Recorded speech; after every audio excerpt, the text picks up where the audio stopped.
strands have 4 types of nitrogenous bases. Red is thymine, green is adenine, orange is guanine, and yellow is cytosine. When transcription occurs, the DNA strand turns into RNA, and thymine is replaced with uracil, which is in pink. DNA strand! DNA is made of 2 strands, the coding strand and the template strand. The template strand moves from 3' to 5', and the coding strand moves from 5' to 3'. At the very beginning, there's a sequence of thymine and adenine, creating the Tata box. The Tata box is a DNA sequence that helps define the direction of transcription and which DNA strand to read.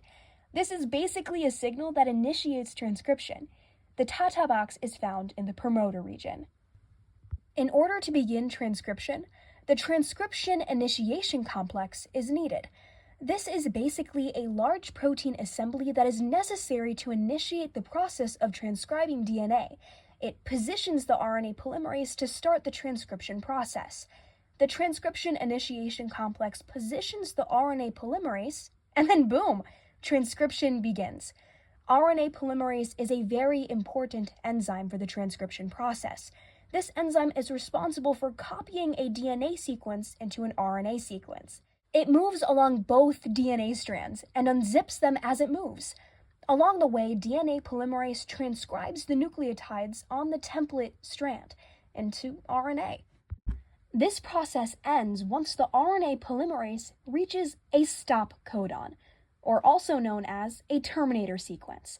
This is a specific DNA sequence located at the end of a gene that signals an RNA polymerase to stop transcription. After the RNA polymerase stops, it will then move to the next stage of transcription with an RNA transcript. This is basically a single-stranded RNA molecule produced when a gene is transcribed from DNA. Then it will move to the next stage of transcription. This stage is to get the mRNA ready to leave the nucleus. RNA transcript! Sequences of bases are labeled as either introns or exons. Introns consist of any nucleotide sequence within a gene that is not expressed or operative in the final mRNA product. An exon is the coding section of an RNA transcript that are translated. Then, both a poly A tail and a 5G cap are added to the RNA transcript. A poly A tail is a long chain of adenine nucleotides that are added to a messenger RNA molecule during RNA processing to increase stability. Stability is a very important factor when mRNA leaves the nucleus. A 5G cap is a modified guanine nucleotide added to the 5' end of an mRNA molecule. This cap protects the mRNA from degradation when exiting the nucleus. In essence, these features act like armor for the mRNA strand. After the 5' G cap and the poly A tail are attached, splicing occurs.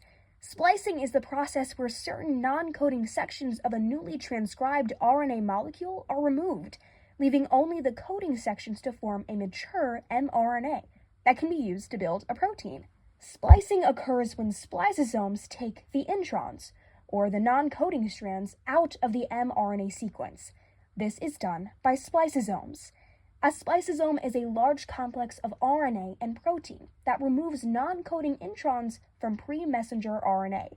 Spliceosomes are made up of SNRPs, or RNA protein complexes that combine with unmodified pre-mRNA and various other proteins to form a spliceosome. After the 5' G cap is added, the poly A tail is attached, and splicing is completed, finally, mRNA is ready to transport out of the nucleus.